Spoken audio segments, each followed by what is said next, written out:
Isa po mapagpangalang araw sa ating lahat. Ah, Pwede po ba nating batiin yung mga katabi po natin? Isang magandang araw, mapagpalang araw. Ayan. Ah, Kasi alam po ninyo, kakaunti na lang po tayo tapos hindi pa natin makilala yung isa't isa, no? Romans chapter 10. Kung wala po kami mga Biblia, i-flash po natin dito mula verse 9. Romans chapter 10, mula verse 9. Sige po. Basahin po natin sabay-sabay.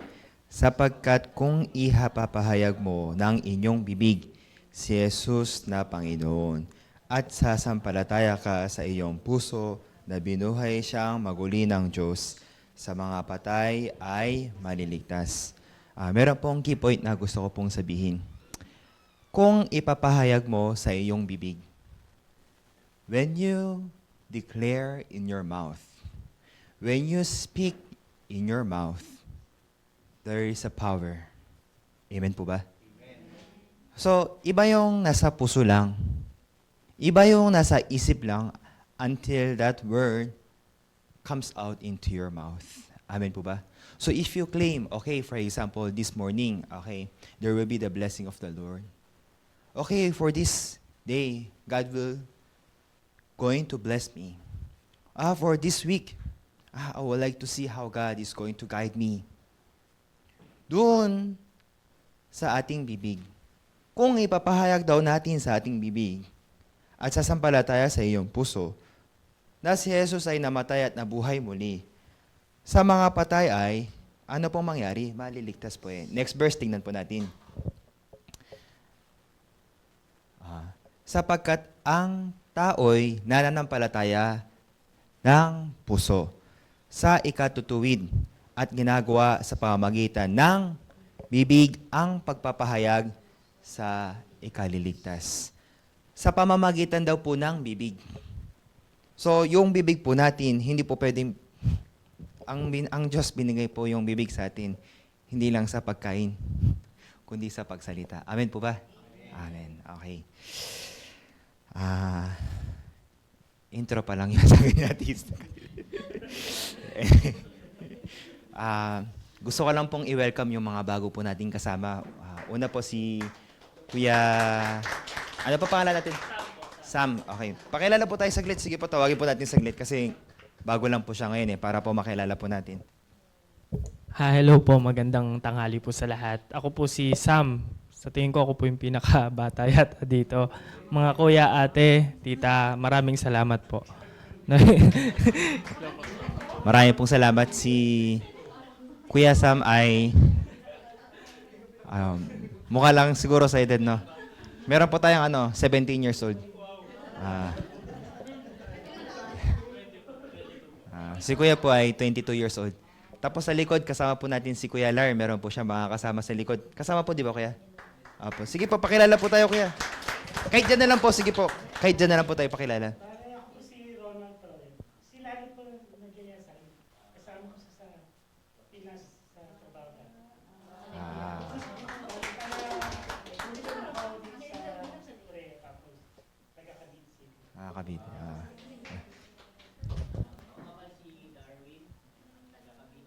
Ay,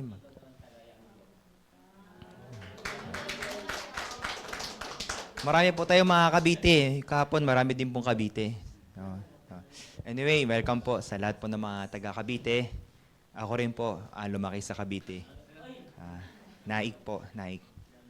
Anyways, welcome po kayong lahat. So, halos kilala na po natin, no? Kanina po, nagkaroon po ako ng puso na gusto pong i-share itong versikulo sa Romans chapter 10. There is power when we speak.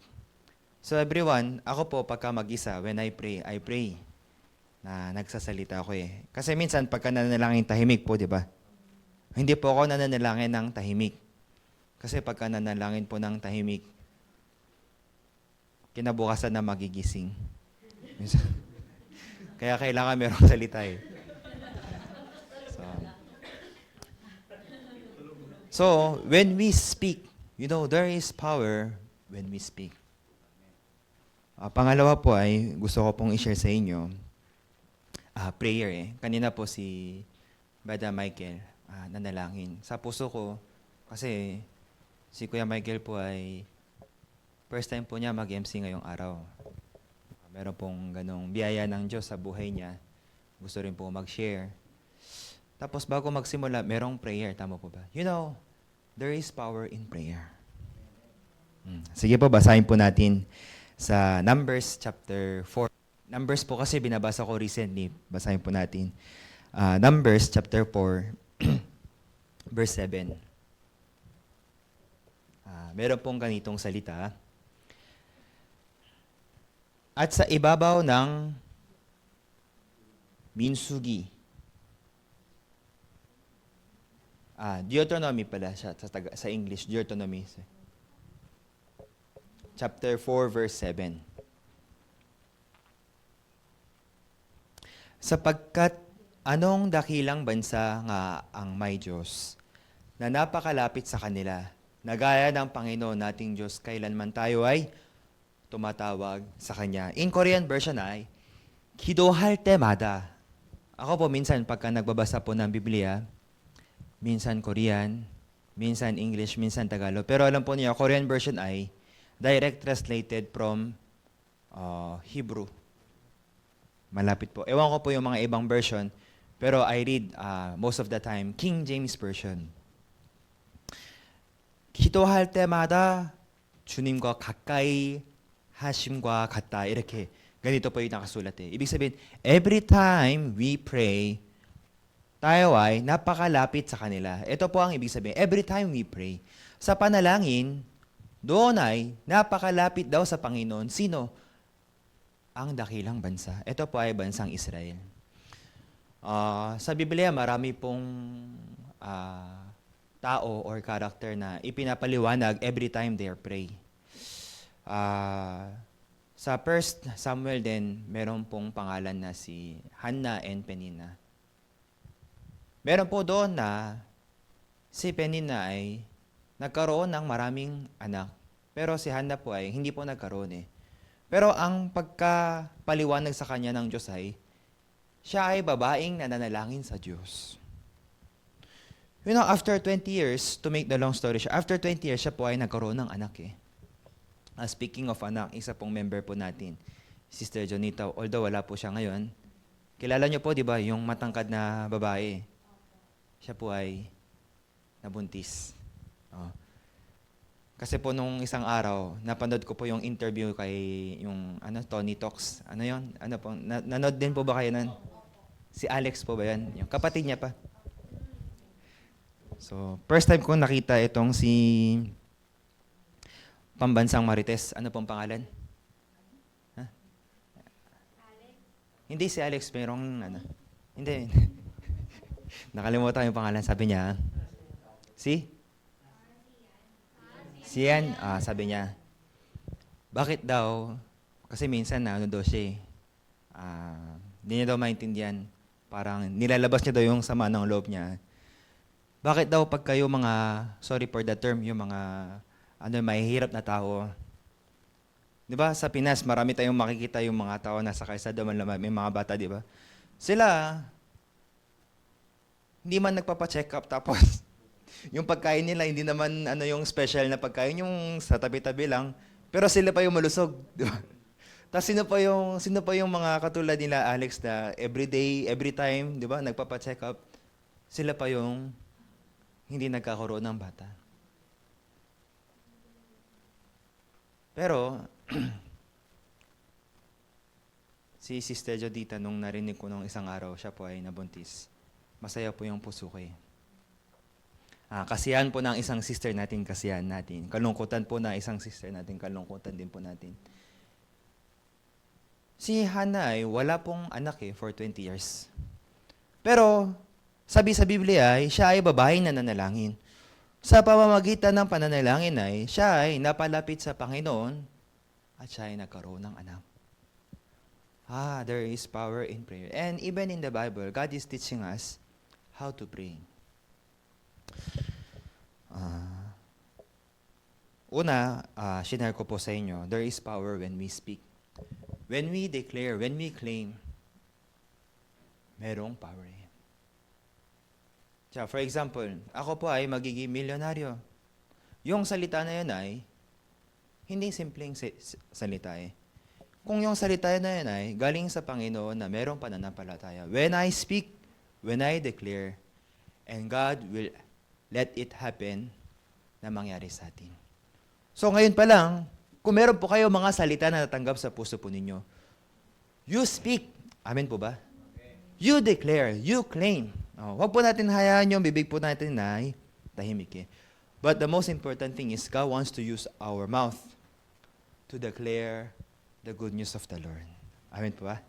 And when we pray, sigurado meron po tayo mga mabubuti, magaganda, hindi maganda, iba-iba na ating pinagtataanan. But through prayer, we can get to come closer to the heart of the Lord and see ano ba yung puso ng Diyos sa akin. Amen po ba?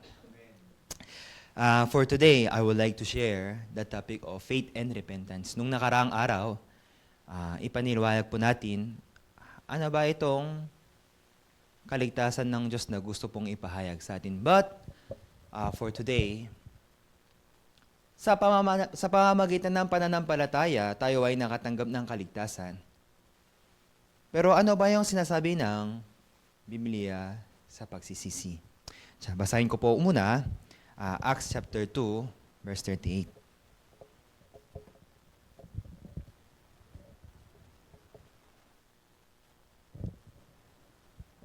Acts chapter 2. Sige po, basahin po natin dito sa ating screen. Acts chapter 2, verse 38.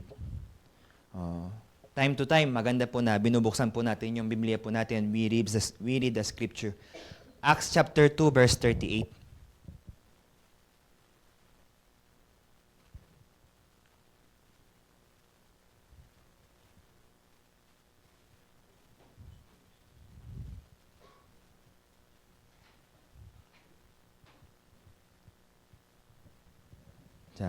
Magsisi kayo at magbautismo. Yun po yung unang salita namang. Wala po bang Acts chapter 2, verse 38? Sige po, basahin na lang po natin sa Biblia ko.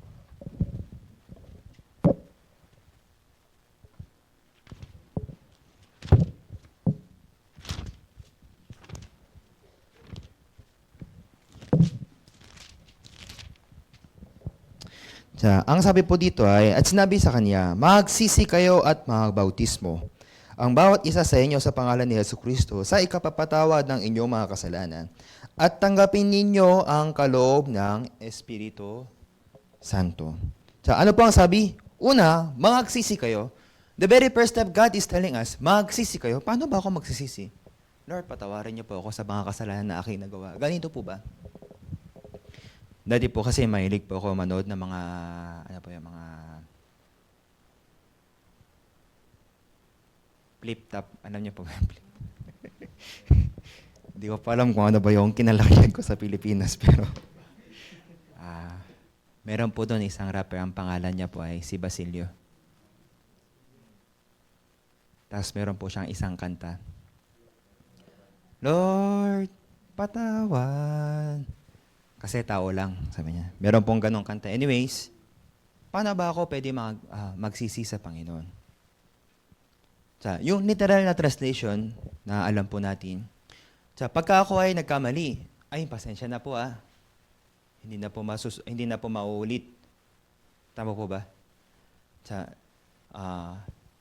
Tapos pagka tayo ay, ano ba yan? Meron pong mga bagay na kasalanan na sinasadya at hindi sinasadya. Tama po. Meron pong mga bagay.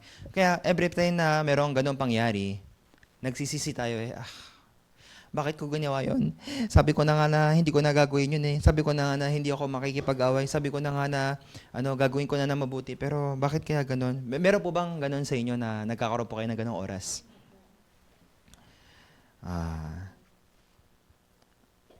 Ako rin, marami pong beses. One time, sabi ko po sa sarili ko, hindi na ako magagalit sa magulang ko. Kasi minsan, naiinis po ako eh. Pero pagka dumating na doon sa puto na yon, Nay, tatay, bakit ganyan yung ginagawa mo? Hindi dapat ganyan. Meron ganun eh. Sabi ko sa sarili ko, hindi ko na papagalitan si Hana. Meron po kasi akong pagkapatid eh. Pero pagka ando doon na sa punto, nagagalit na naman. Kaya sa puso ko, nagsisisi. Tapos pagka nagsisi, ano po yung next? Nakokonsensya, tama po ba? Dapat hindi ganun yung ginawa ko eh. Ay, pagpasensya nyo na po ah. Pero itong pagsisisi na to ay paulit-ulit na nangyayari ng walang katapusan. Tama o hindi? Tama eh. Yung pagsisisi po ay walang katapusan. Tama o hindi? Tama.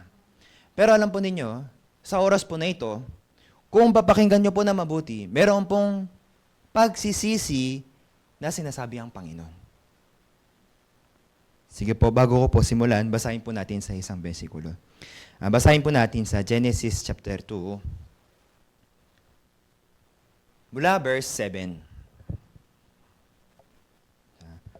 Gaya po ng sinabi ko sa inyo, let us speak through our mouth. So this time, try po natin basahin in our mouth. Ready, go! At nilalang ng Panginoong Diyos ang tao sa alabok ng lupa at hiningan ang kanyang mga butas ng ilong ng hininga ng buhay at ang tao ay naging kaluluwang may buhay. Meron pong dalawang ibinigay ang Diyos sa atin eh. Tayo daw po ay ginawa una sa alabok ng lupa. Pangalawa ay tayo ay hiningan ng kanyang butas ng ilong ng hininga ng buhay. Means there is the Spirit of God. Amen? In our life, God put the Spirit of God through nostril. So it means, sa tao ay, merong dalawa eh. Dalawang klase tayo ginawa. Sa alabok, ito, yung katawan natin. Pangalawa, yung kaluluwa natin through sa hininga ng Panginoon. Amen po ba? Amen. Pero, the next chapter, meron pong nangyari. Chapter 3. Sige po, basahin po natin. Genesis chapter 3. Meron pong ipinagbabawal ang Diyos.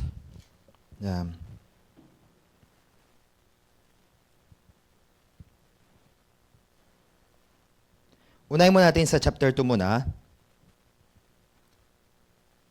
Verse 16. Ako na lang po magbabasa. At iniutos ng Panginoong Diyos sa lalaki na sinabi, sa lahat ng punong kahoy sa halamanan ay makakain ka na may kalayaan. Verse 17, datapwat sa kahoy ng, sabay-sabay, ready, go. Pagkakakilala ng mabuti at masama ay huwag kang kakain. Sapagkat sa araw na ikaw ay kumain yaon ay walang pagsalang, mamamatay ka. Yun ang utos ng Panginoon eh. Pagka kinain mo, walang pagsalang mamamatay. Pero sabi sa chapter 3, sige po, basahin po natin. Mula verse 1. Ang ahas nga ay lalong tuso kaysa alinmang mga hayop sa parang na nilikha ng Panginoong Diyos. At sinabi niya sa babae, sino yung sinabi niya? Ito po ay yung serpent eh, yung ahas. Alam niyo po kami mga Kapampangan eh, hindi po namin ma-pronounce yung H. Ahas. Ahas. Ang sabi po dito ay, at sinabi niya, etong sinabi niya ay yung pinakatuso eh, matuso. Ano po itong matuso? Ibig sabihin ay tricky. Ang tawag po namin ay mabangus. Kasi matinik eh. Kaya, at sinabi niya, etong ahas, sinabi niya dun sa babae, tunay bang sinabi ng Diyos? Totoo ba? Aminin niyo po sa sarili niyo. Minsan, meron pong mga ganong, hindi natin alam kung saan klaseng mga isip pumapasok sa atin. Totoo ba yon? Pagka magsisimba ka, may pagpapala ba ng Diyos? Pagka iba ba makikinig? Pagka ikaw ba, ganyan? Totoo ba yan? Parang hindi naman yata eh. Meron pong parang nilalagay na duda eh. Tama po ba? Hindi naman yan totoo eh. Huwag ka na pumunta dyan. Huwag mo nang gawin yan. Okay, next time na lang. Merong kaparehas ng salita ng itong ahas eh. huwag kayong kakain sa alinmang punong kahoy sa halamanan. So, tinetest niya, no? Tinatry niya kung talagang alam niya ba yung salita ng Diyos. Next, verse 2. At sinabi ng babae sa ahas, sa bunga ng mga punong kahoy sa halamanan ay makakain kami. Next. Datapot sa bunga ng punong kahoy sa gitna ng halamanan ay sinabi ng Diyos, huwag kayong kakain yaon, ni huwag ninyong hipuin. Kanina sa chapter 2, meron bang sinabi ang Diyos na huwag niyong hipuin? Walang sinabi ang Diyos eh. Ibig sabihin, nakita ng ahas, ay, hindi pala sigurado yung alam niya. Hindi pala klaro yung narinig niyang salita ng Diyos. Ito, pwede ito. Pwede itong, di ba, minsan sa atin, pagka yung umuuga yung puso natin, nangangamba po tayo, di ba? Pagka nangangamba yung puso natin, lagi po tayo nagdadalawang isip eh. Pagka nagdadalawang isip tayo, gagawin ko ba to o hindi? Ano bang gagawin? Di ba? Lagi po tayong nalilito, hindi po natin alam, hindi po tayo makapag-desisyon. Meron po bang ganong oras? Ako rin po, madalas hindi ko alam, gagawin ko ba to o hindi? Pupunta ba ako o hindi? Lagi po ako nagdadalawang isip eh. Siya rin, nagdadalawang isip ngayon, hindi niya alam kung ano yung sasabihin niya. Sabi ng Diyos, huwag daw pong hipuin. Pero, walang sinabi ang Diyos na huwag hipuin. Amen? Ni huwag ninyong hipuin, baka kayo ay mamatay. Sinabi po ng Panginoon, baka kayo mamatay or ang sabi ng Diyos, walang pagsalang mamamatay.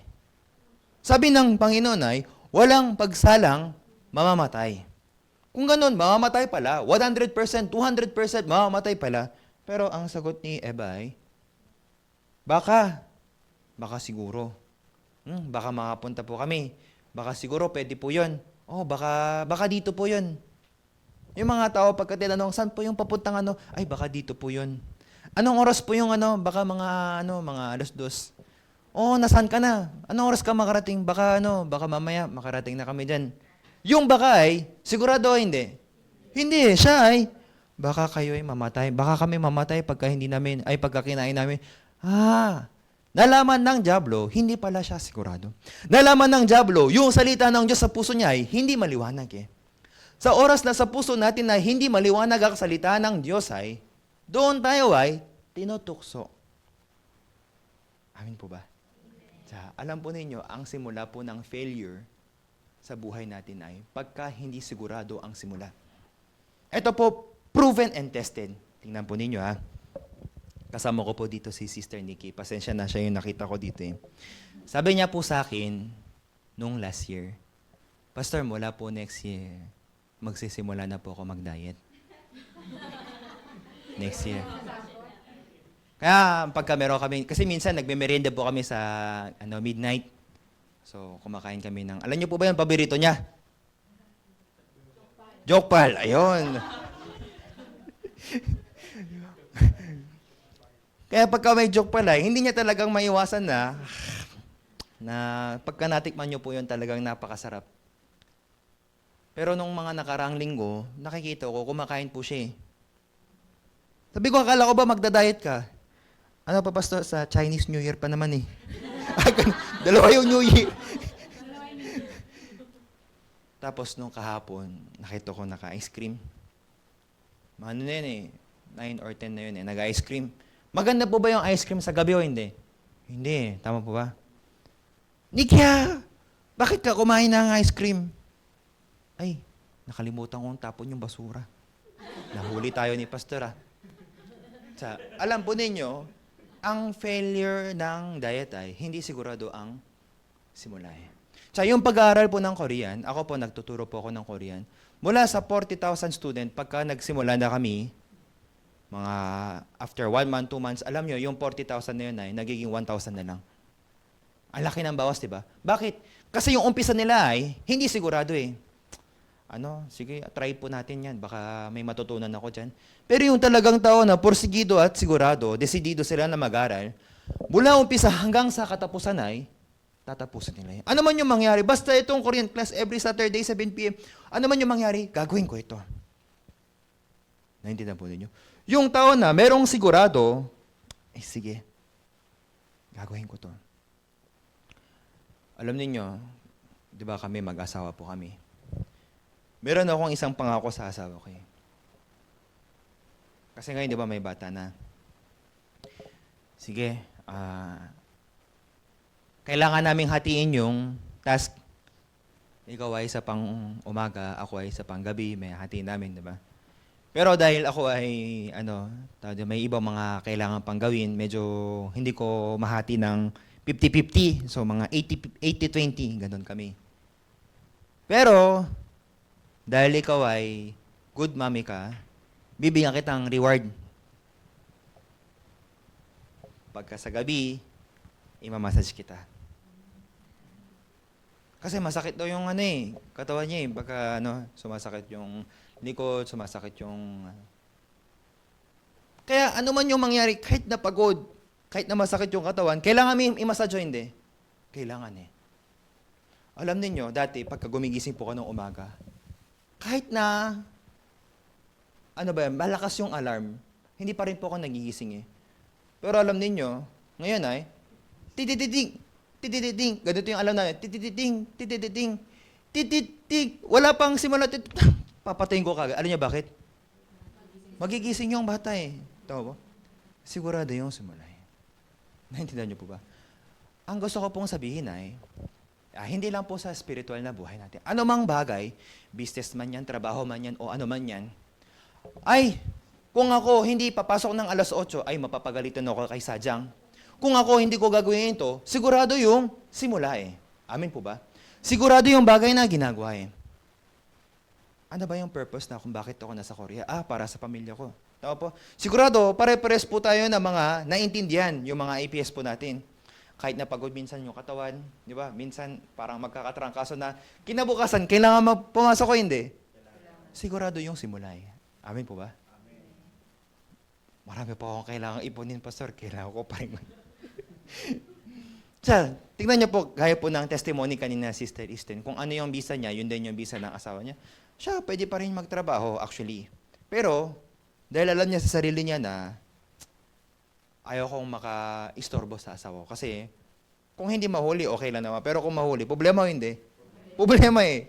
Sakit sa ulo eh. Ayaw kong maging sakit sa ulo sa asawa ko. Kahit na mayroong magandang opportunity, tutuparin ko kung ano yung usapan namin ng asawa ko. Naintindihan niyo? Back to topic. Sinusubukan ng Diablo eh. Tara na. Kainin mo na yan. Ano bang sabi ng Diyos? Mamamatay ka ba? Sabi ng Diyos, baka mamatay kami. Ay, doon pa lang, hindi pala siya sigurado. Yung tao na hindi sigurado ay, pagka nagkaroon ng konting uga, umuuga na yung puso niya, tutuksan eh. Tama po ba? Mula ngayon, din ako kakain ng midnight snack. Ano man yung mangyari. Kaya noong dati, tinutukso namin konti si Nikki. Nikki, konti lang naman. Hindi pa, Pastor, hindi po okay. Konti lang naman, pwede naman. Ngayon, kahit di namin tinutukso, kumakain naman kasi. Di ba, Leda? Basta, importante yung ngayon. Next time, hindi ko na alam. Hindi ko alam kung ganito yung puso niya. Ang point na gusto ko pong sabihin ay, kailan ba pumapasok itong tukso, itong daya, itong kaisipan, pagka sa puso niya ay hindi sigurado eh. Hindi malinaw ang salita ng Diyos. Ang simula ng kabagsakan ay, ang simula ng failure ay, once hindi maliwanag ang salita ng Diyos. Ganun din sa buhay po natin. Pagka hindi maliwanag ang salita ng Diyos ay, doon pwede pumasok ang kaisipan, doon pwede pumasok ang daya, doon pwede pumasok ang tukso eh. Amen po ba? Ngayon, pumasok na yung kasalanan. Tama ba? Kinain na po nila, di ba? Natukso na, nadaya na sila. Fast forward. Nung nilikha ng Diyos ang tao ay, nilikha niya sa dalawang paraan. Tama po ba? Sa alabok at sa hininga. To make this story simple, ginawa tayo sa flesh and spirit. Meron dalawa. Okay? Okay lang po ba? Gamit po ako ng whiteboard po natin. Meron pong dalawa sa atin eh. There is Spirit of God, and there is flesh. Ganito po tayo nilikha ng Diyos eh. Pero simula ng kinain ni Eva, ano po ang sabi ng Panginoon? Ikaw ay mamamatay. Walang pagsalang mamatay. Kinain o hindi? Kinain eh. Namatay sila o hindi? Yung flesh nila ay hindi namatay. Buhay pa rin sila eh. Ano ang namatay? Spirit eh. Now, sabi po sa Romans, sige po, basahin po natin. Romans chapter 5. Kung meron po kayong Biblia,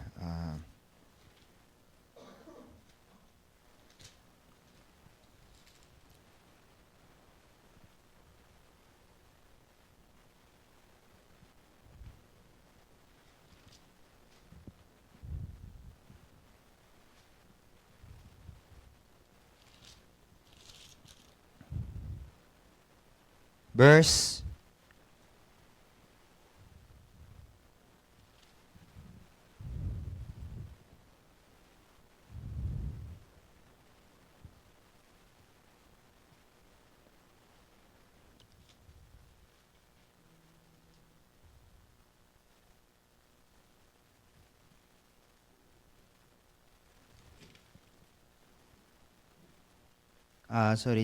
6 muna po tayo.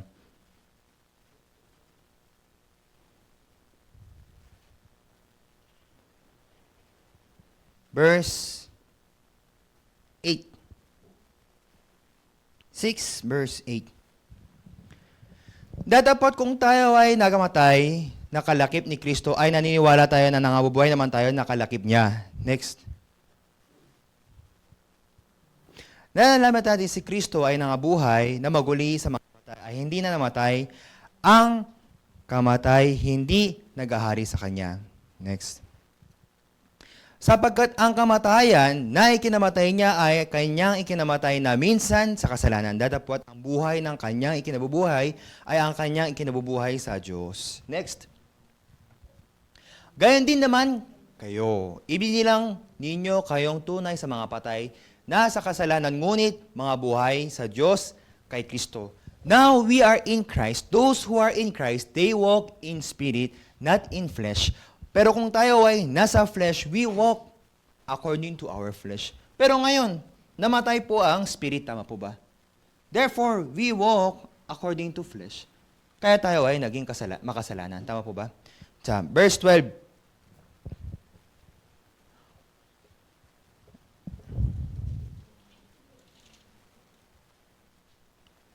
Chapter 5, verse 12. Romans chapter 5, verse 12.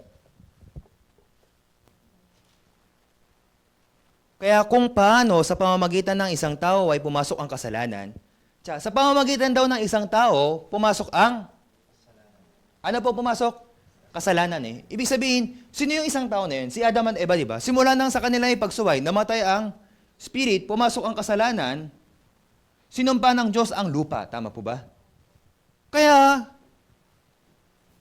ang buong tao, ang buong mundo ay naging makasalanan. At ang kamatay sa pamamagitan ng kasalanan. At sa ganito, ang kamatayan ay naranas ng lahat ng mga tao sapagkat ang lahat ay nagkasala. Pero sa pamamagitan din daw ng isang tao, lahat ay naging matuwid. It means, yung pagiging makasalanan natin, nasa atin na wala. Wala. Dahil sa isang tao. Dahil sa isang tao, sa isang pagsuway, doon pumasok ang kasalanan. Maliwanag po ba? What is sin? What is sin? Meron pong Diyos. Meron pong Diyos. We are one with God. Pero from the time na namatay ang spirit, we are separated. Naiwalay na tayo sa Panginoon. Kaya tayo ay, we are under the flesh, we are in sin. Sa Biblia, ang tinutukoy na kasalanan ay, hindi yung kasalanan na ginagawa natin ngayon. Na tayo ay nagagalit, naiinis, nagkakasala, nagsisinungaling. Siyempre, ito rin ay kasalanan. Bunga ng main sin po natin. But what the Bible is telling is, sin is when we are separated with God. Amen po ba? Ang tunay na kasalanan sa harapan ng Diyos ay when we are separated to God. Why? We are one with God. Nilikha na tayo ng Diyos according to His image. But because of this sin, lahat, sino po? Lahat tayo ay naging makasalanan. Maliwanag po ba ito? Ngayon, what I want to share is, sabi ng Acts chapter 2, verse 30, kayo ay, ano po sabi? Magsisi. Kung ganun, ay Lord, patawad po kasi ako ay nagkasalanan. Ito po ba? Hindi ngayon ang kasalanan sa mata ng Diyos eh. Naintindihan niyo po ba? Hindi yun ang tinutukoy ng Diyos na magsisi eh. Kaya this time, sa pamamagitan po ng isang story, ipapaliwanag ko po sa inyo. Ano po ba ang repentance na gustong sabihin ng Panginoon? Basahin po natin isang bersikulo.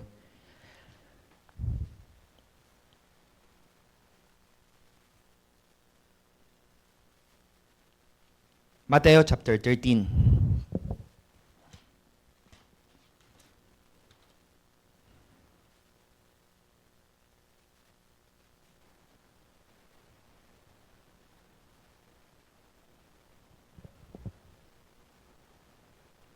Come on.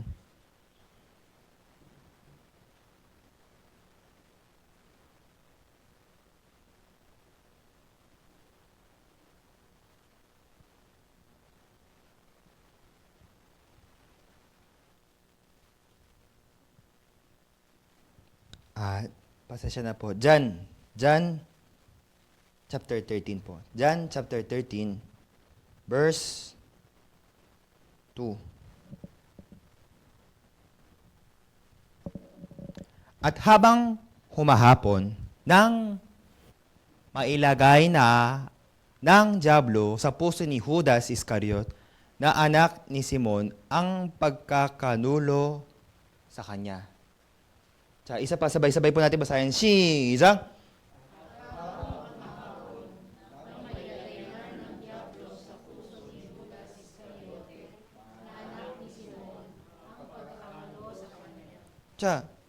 Mailagay ng diablo sa puso ni Judas Iscariot. Kanina po, sinabi ko po, kailan tayo tinutukso ng diablo? Pagka sa puso natin ay hindi maliwanag ang salita ng Diyos. Ngayon, sa puso ni Judas ay hindi maliwanag ang salita ng Diyos. Siya ay tinutukso eh. Kaya, to make the long story short, ano po ang ginawa ni Judas? Di ba? Lahat kilala po natin si Judas. Anong ginawa ni Judas? Di ba? Binenta niya si Jesus, pinagkanulo niya si Jesus with 30 pillars. Binenta niya, di ba? Sa mga Pariseo, Escriba, eto na po si Jesus. Tapos nung lumapit na, hinalikan niya si Jesus. Huliin. Di ba? Binigyan niya ng hit eh. Kung sino yung halikan ko, siya po si Jesus. Nung hinalikan niya, hinuli na mga Pariseo. Tama po ba? Binenta o hindi? Pero si Judas ay, alagad ni Jesus o hindi? Alagad eh. Ikaw, sariling, parang sila ay mag-ama, isang pamilya. Pero, dahil sa pera, binenta mo, ikaw talaga napakasama mong tao. Minsan, merong mga ganitong tao eh. Alam nyo, in the Bible, yung pinaka-worst, makikita natin sa Biblia. Sa Biblia, hindi na po mga mabubuti, magagandang salita. Merong pinaka-worst. Alam nyo po, sa Biblia, merong kwento, sariling anak kinain. Niluto. Hindi nyo po mapaniwalaan, di ba? Meron o wala? Meron. Pati, pasensya na sa salita, pero pati yung pupo ng kalapati kinakain. Pinaka-worst. Sa Biblia meron eh. Pero itong si Judas, siguro marami pang mas worse na ginawa ni Judas, pero sariling amo niya, sariling ama niya, para lang sa 30 pillars, ibibenta. Kaya mo bang gawin? Kaya mo bang ibenta? Sariling asawa, sariling tatay, sa halagang 30 million. Kaya ba? Kaya ba? Kaya ba? Alam nyo, hindi po natin kaya, di ba? Pero yung totoo ay, kaya po natin. Totoo, kaya po natin. Kasi, tayong tao, walang pinagkaiba sa ibang tao. Tao po ba? Si Judas, tao hindi. Tao, siya tao hindi. Tao, parehas na tao eh. Kung ano yung nagagawa niya, kaya kong gawin. Siyempre, maliit lang yung kasalanan ko, siya malaki. Maliit o malaki, parehas na kasalanan o hindi? Parehas eh. Now, hindi po yun ang gusto kong sabihin. Ang gusto kong sabihin ay, binenta niya si Jesus, tama po ba? Pero at the end, siya rin po ay nagsisi eh. Bakit ko binenta si Jesus? Sino po yung una? Si Judas. Si Judas ay nagsisi rin. Nagsisi. Okay? Hanggang dito po, tapusin ko, lipat po tayo sa isang story. Meron ding isang alagad ni Jesus na katulad ni Judas, na ang pangalan po ay si Pedro. Si Pedro din, he denied Jesus 3 times. In the same chapter, itong John chapter 13, makikita nyo po, parehas na kwento ni Judas at ni Pedro. Sabi ni Jesus, when the time has come, you will deny me 3 times. Ang sagot ni Pedro ay, Jesus, hanggang sa iyong kamatayan ay susundan kita. Hindi kita iiwan. Narinig niyo na ba yung salitang, hindi kita iiwan? Ako rin, maraming beses narinig ko. Hindi kita iiwan, I cannot live without you. Paano ka nabuhay hanggang ngayon? Kasi nung ako po ay, during my high school time, I had in relation for 5 years. I cannot live without you. Hindi kita, ikaw lang, wala nang iba, ikaw lang talaga sapat na. Ngayon siya, may asawa na rin. May anak na rin. Pero hindi po sila happy ending. Ako, may asawa na rin, may anak na rin. Hindi ko po alam kung ano yung magiging ending.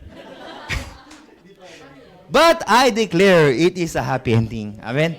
Tsaka ngayon, back to story. Ang gusto kong sabihin, sabi ni Pedro, hindi kita iwan hanggang sa iyong kamatayan. Pero, nung siya ay nakita ng mga tao, uy, di ba, ikaw yung alagad ni Jesus? Ay, hindi ko siya kilala. Uy, di ba, ikaw yung alagad, nakita kita, kasama mo siya eh. Ay, hindi po ko, kahit naburahin ko pa yan si Jesus, hindi ko po kilala yan.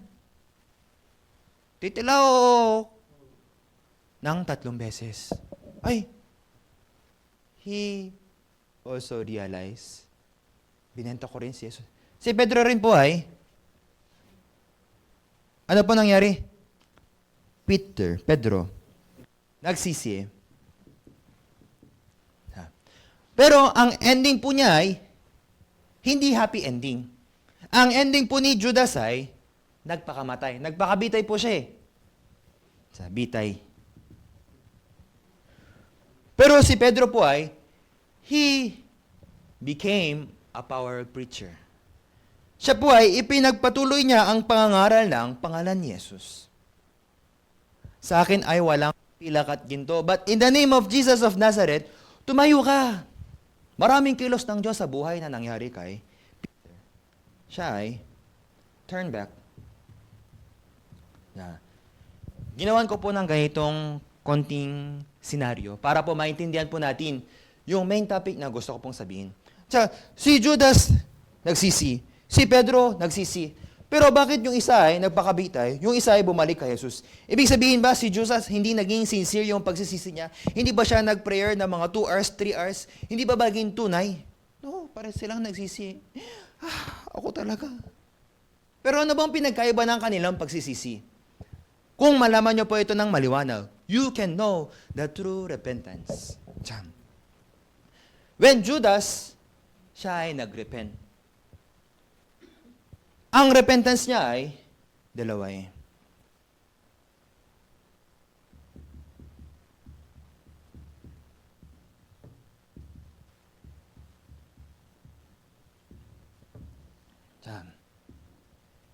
Gusto ko lang po gawa ng ganitong image. When Judas repent. Bakit ko binenta si Jesus?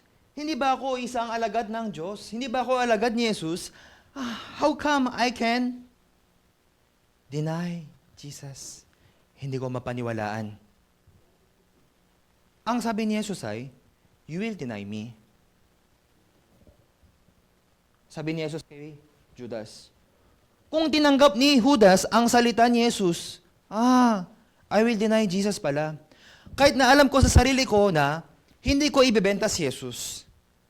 Pero kung sinabi ni Jesus na ibebenta ko siya, ano po ba yung tama? Ibebenta o hindi? Ano po yung tama? Ibebenta o hindi? Ulitin ko po yung kwento, baka nalilito na po kayo sinabi ni Jesus kay Judas, Judas, you will deny me. You will deny me.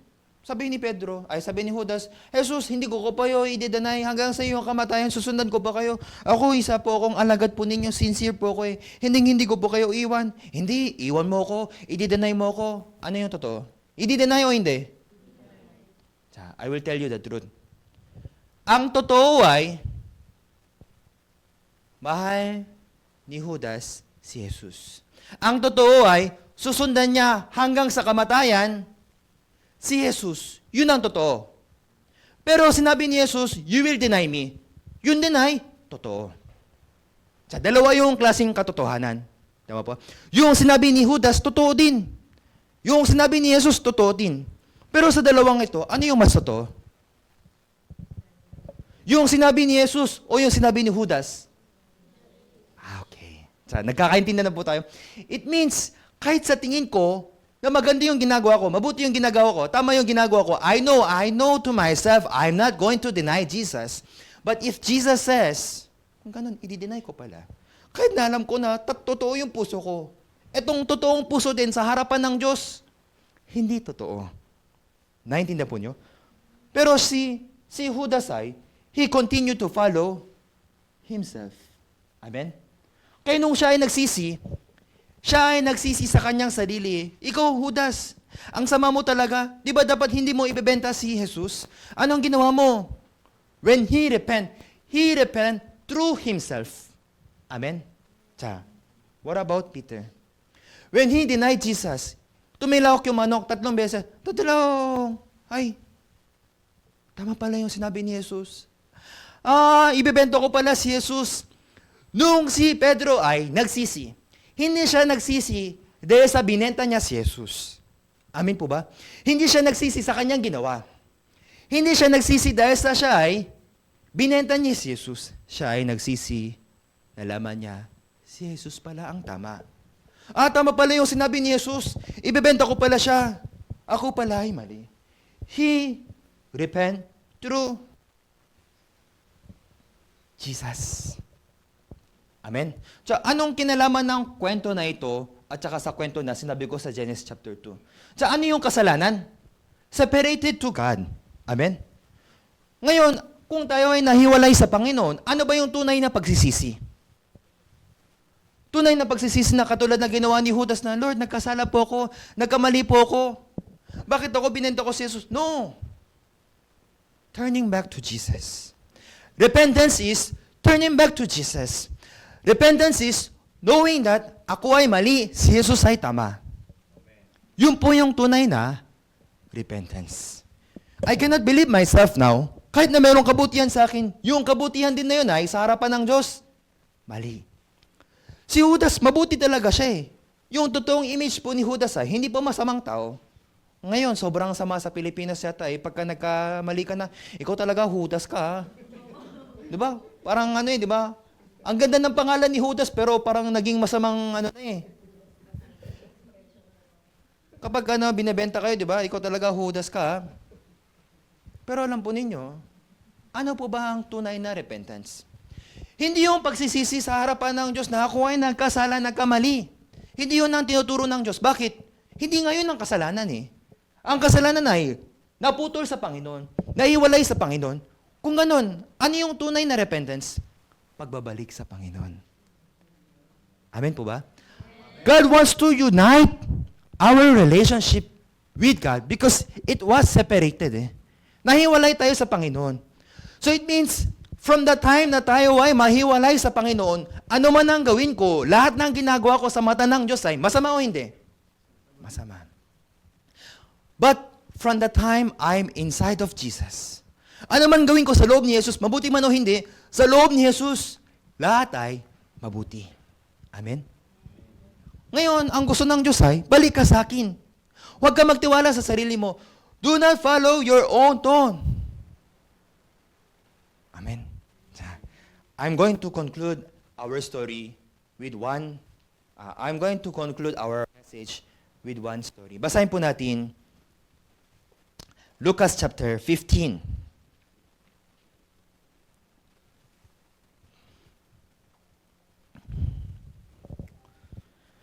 Mula verse 1.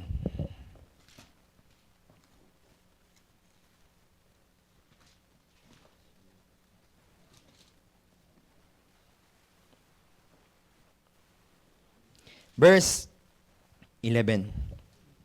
Verse 11. Sige po, ako muna po yung magbabasa. Sundan niyo na lang po sa inyo mga mata.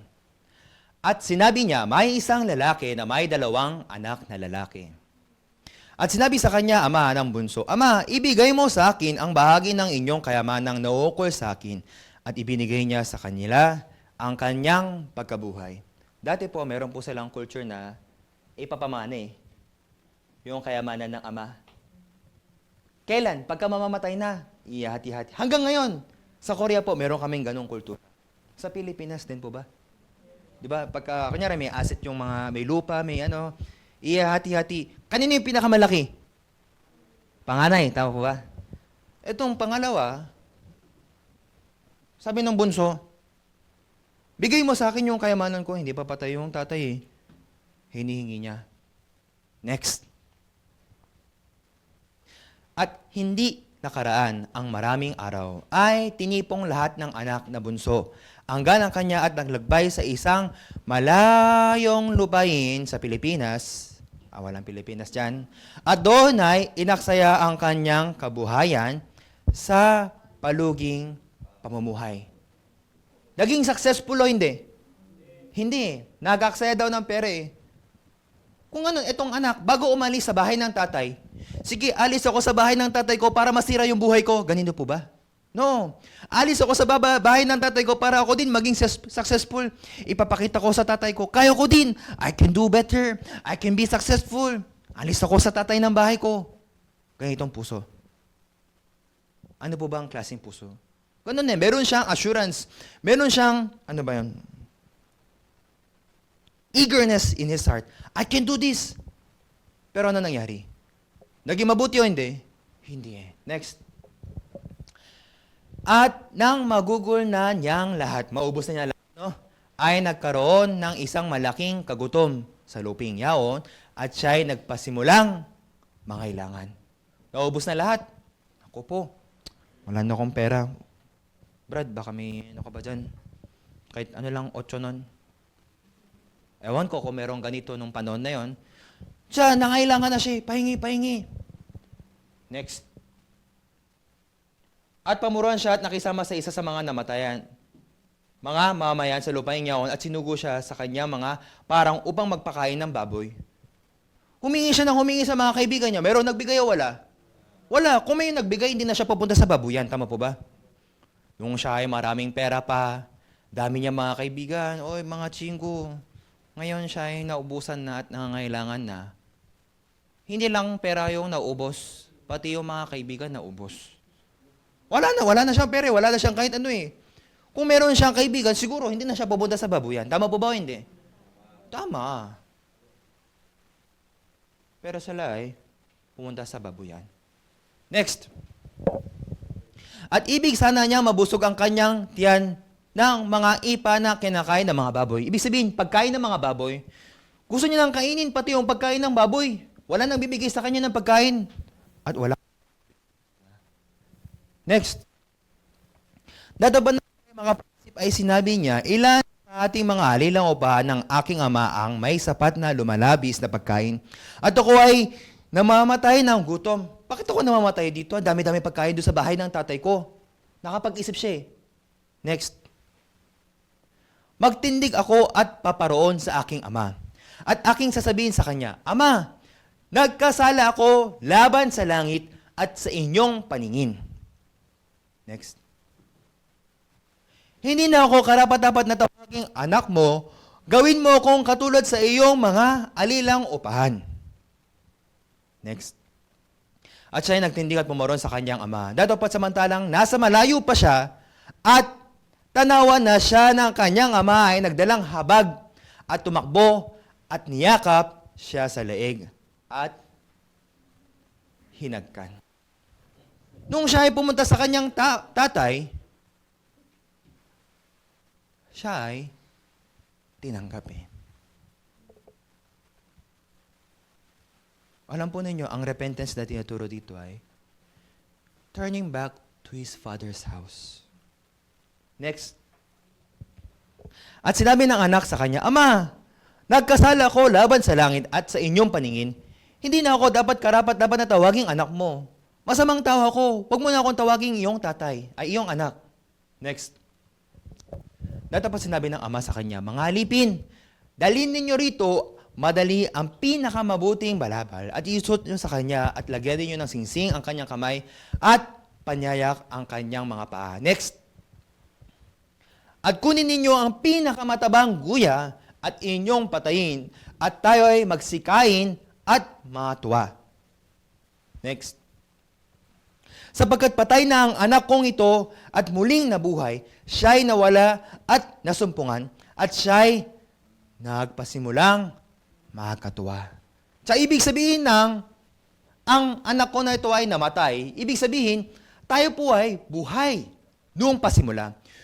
There is the Spirit of God, but from the time that we are separated to the Lord, tayo ay namatay.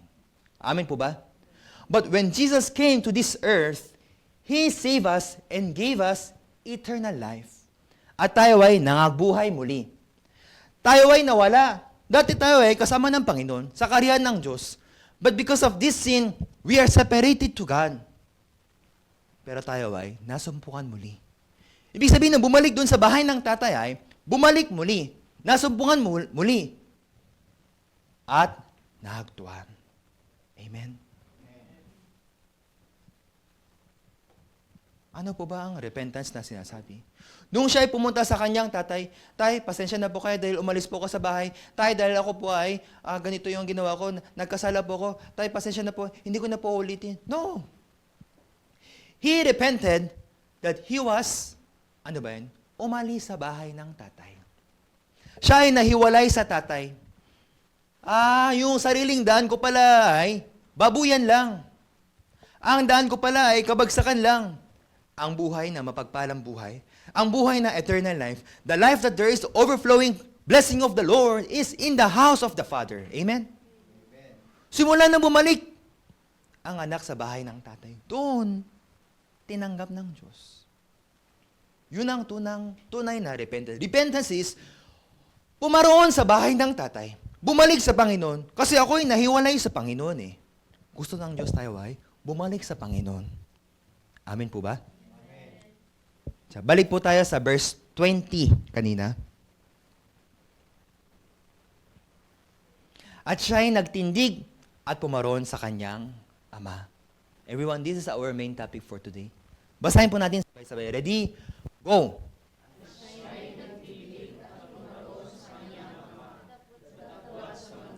Yeah, yun lang, hanggang sa ama lang. Pumaroon sa kanyang ama. Yung Diyos ay laging naghihintay sa atin eh. Pero hindi tayo bumabalik. Kaya sa buhay ng anak nito ay dumating yung punto ng dumating sa babuyan. Doong dumating sa babuyan ay, yung buhay ko pala ay maling-mali. Yung buhay pala ng sarili ko ay maling-mali. I have to turn back my life to Jesus. I have to turn back my life to my Father. Yung buhay ko ay mali. Yung buhay ni Jesus ay tama. Yung buhay ng prodigal son ay mali. Yung buhay ng tatay ay tama. Yung buhay ng prodigal son ay kabagsakan lang. Dito lang sa babuyan. Pero doon sa bahay ng tatay ko ay maraming pagkain. Doon sa bahay ng tatay ko ay maraming mga alila. Doon ako ay pwedeng mabuhay ng mapagpalang buhay. Ganon din po sa ating buhay. True repentance, sabi ng Panginoon, kayo ay magsisi at magbautismo. Repent and you shall receive the Holy Spirit. Tama po ba? Amen. Kaya, first is repent muna eh. Repent. Ibig sabihin ng repentance, turning back to Jesus eh. Ngayon ako ay nasa Jesus na, naka Jesus na, kayo ay magbautismo. Why? Because you are renewed. You are a new person. You are now born again. So, magbautismo kayo. Be baptized in the name of Jesus. At, ano po sabi? Acts chapter 2, verse 38. Be baptized, repent, magsisi kayo at magbautismo, at, ano po ang sabi? Ang bawat isa sa inyo sa pangalan ni Jesucristo sa ikapapatawad ng inyong mga kasalanan at tanggapin ninyo ang kaloob ng Espiritu Santo. Amen? Then, the Holy Spirit will be guiding you in your life. Walking in the path of Jesus. Amen? Manalangin po tayo. Lord, maraming salamat po sa araw na ipinag-alok niyo po sa amin. Turning back to Jesus is the true repentance. True repentance is throwing away my thought and accepting the word of Jesus. Kahit nasa tingin ko na ako ay tama, kahit sa tingin ko na merong kabutihan sa akin, but if I bring this in front of the Lord, this is wrong. Katulad po ng buhay po ni Peter, although siya ay merong tunay na pagmamahal kay Jesus, but because Jesus said that you will deny me, then the word of Jesus is true and my thought is wrong. From the time that I realize I am wrong, I cannot believe myself. From the time that I repent, I discover that I cannot believe in my own. Then, there is no other way for me but to go to Jesus. Lord, maraming salamat po na pwede niyo pong ibahagi sa amin ang ganitong salita sa bawat isa sa amin. Naway lahat po kami pwedeng magagalak. Pwede kaming magsaya. Maganda po ng pinakamatabang guya.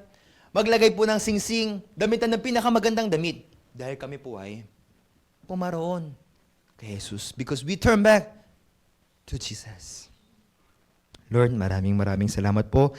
Sa araw po na ito, we thank you and we praise you for allowing us to have this message and to praise you and to serve you for the first week of Sunday in the month of February. Truly, your grace and your mercy for each and every one of us ay tunay sa bawat isa sa amin. Naway lahat po kami ay gabayan po ninyo at pagpalain po ninyo hanggang sa kami po ay magsimula ng aming panibagong trabaho bukas, anuman po yung mga bagay na gawin po namin, naway inyong presensya po ang manguna sa amin. Kayo po ang gumabay at mag-ingat sa bawat po isa sa amin. We thank you once again. We give back all the glory to you and we pray in the name of Jesus. Amen.